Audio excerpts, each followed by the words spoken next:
Good morning, Uverse. This is your boy Mountain coming at you with another test ride. What do we got here? This, ladies and gentlemen, is the 2016 Victory Magnum X-1.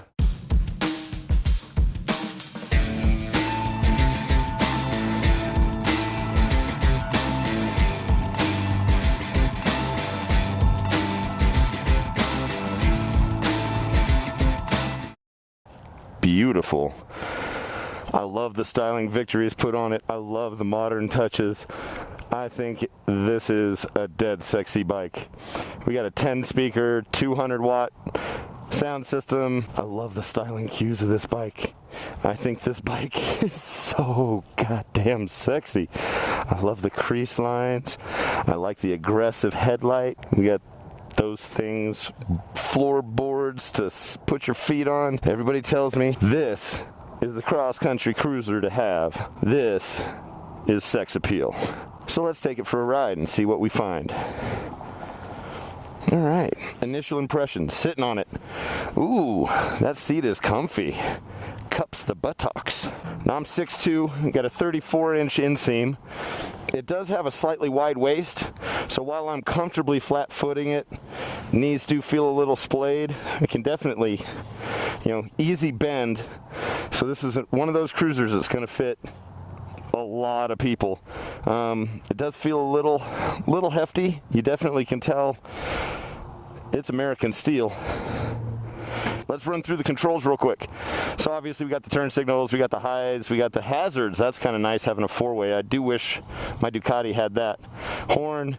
This right here, this little cluster right here, that is stereo controls to control that 10 speaker 200 watt sound beast. Continuing up the left, we got a 12 volt cigarette lighter up there so you can have a cigarette while you're heading down the highway. Just kidding, kids, don't smoke. You can plug in a USB adapter and power up your GoPro that would mount perfectly right up here to give you a nice first-person view, or third-person view, sorry. You're looking right now at a first-person view. So then we head through standard analog gauges. I actually really like that with the integrated LCD screen.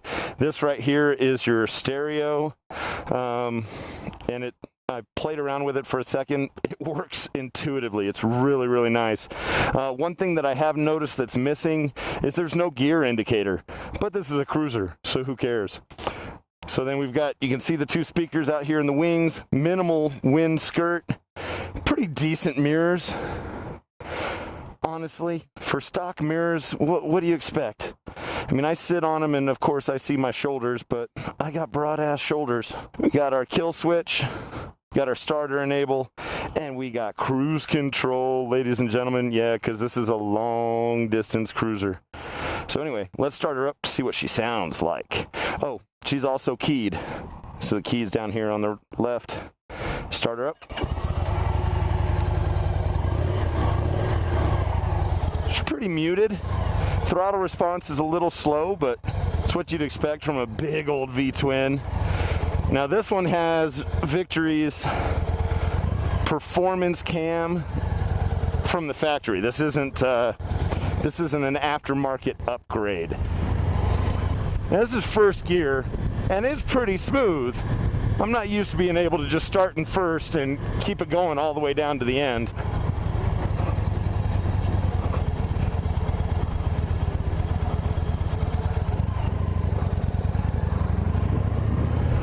The clutch is instant. I love the way they've got it adjusted. As soon as you think about releasing the clutch is releasing, and it's nice. It's got good take up.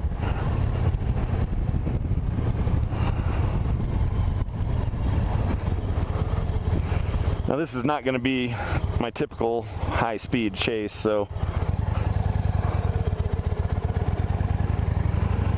we're actually just going to cruise this puppy. I'm going to see if these things... Hey, auto-canceling turn signals. I like those. Oh, it does have a gear indicator right there in the middle. All right, now I got to close this visor. You guys aren't going to be able to hear me over the wind noise. So I am getting a little bit of a whip, but I don't know how much of that is because of the visor, because once I close my visor, I don't feel anything on my body. There's no wind at all in this area that I feel. It's extremely comfortable. So yes, I rescind my prior comments about the gear indicator. It does have one, and it's nice and big, and it's dead center. I love how it displays your outside air temperature. Yeah, that's right. Mid-October, Colorado, 10 o'clock in the morning, 74 degrees. Wow. Now this is a concrete road, and one of the reasons why I like to go down this is this isn't the roughest by any means concrete road, but anybody who's ridden concrete knows they're a good test of suspension comfort. It'll let you know if your suspension sucks. This suspension does not suck. This is very smooth. I'm used to having to, tension my legs. Hi, puppies! And use my legs as suspension to assist the bike. Well, that's not an option with front controls. But this is by no means uncomfortable. I'm going to take a slightly different route.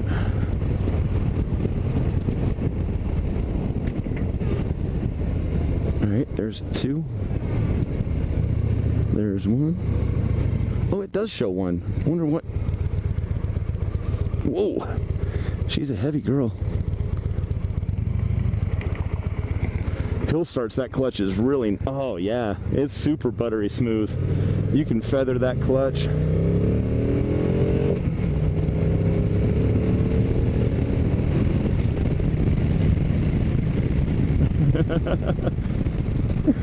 I'm laughing because ooh, that chirped the rear tires on that downshift.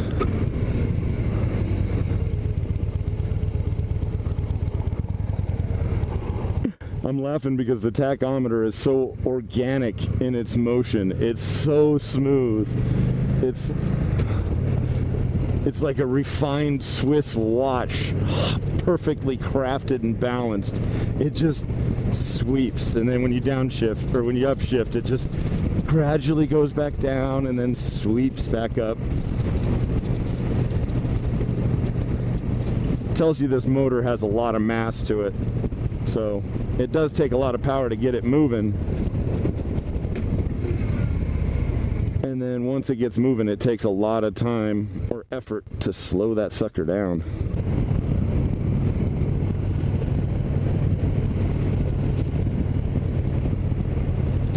Not terribly inagile, or inagile. What the hell is that? Is that a word?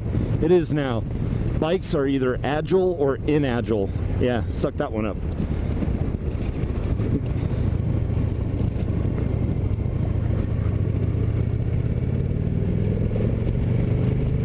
Yeah, I like that auto-canceling turn signals. Those are nice. But riding experience. Everything feels subtle.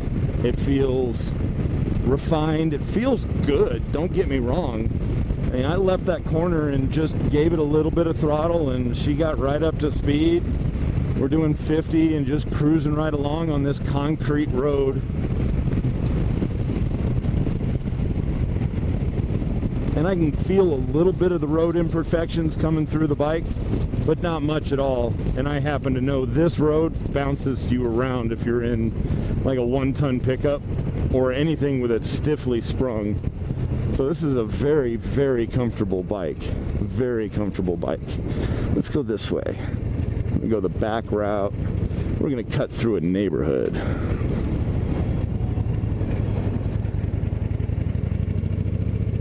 Hi, dog. You know, for a Magnum X-1, it sounds really mean and racy. And you look at this bike and it looks mean. It is super subdued. It is really quiet. Personally, I'd be changing the pipes.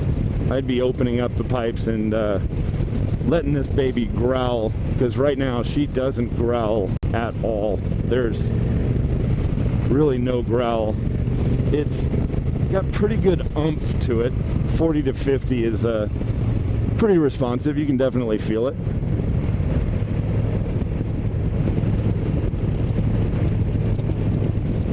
But make no bones about it, this is not a performance, sport-oriented bike. This is the sexiest long-distance cruiser I think I've laid eyes on. I like the looks of this bike. I actually like the feel of this bike. I could see riding this bike up to Sturgis, especially with the cruise control. I'll bet you the range is far superior to Duchess.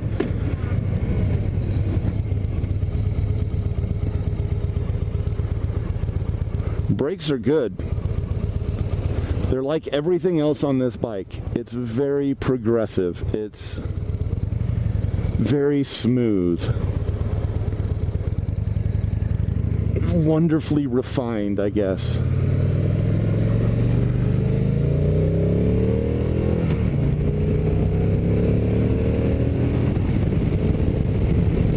She gets up to speed. There we go.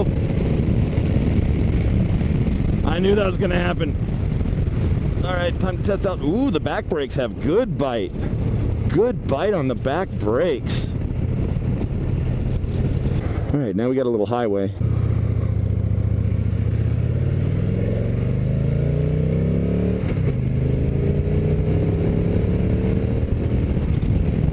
Yeah, sequential shift. So you can clutchless shift it. It's pretty balanced. But wow, it is very balanced. This could be a very fun bike. Now this is no canyon carver, but it's not built to be. And that's okay. I like her just the way she is. You know, she is what she is. Overall, a very sexy, well endowed lady.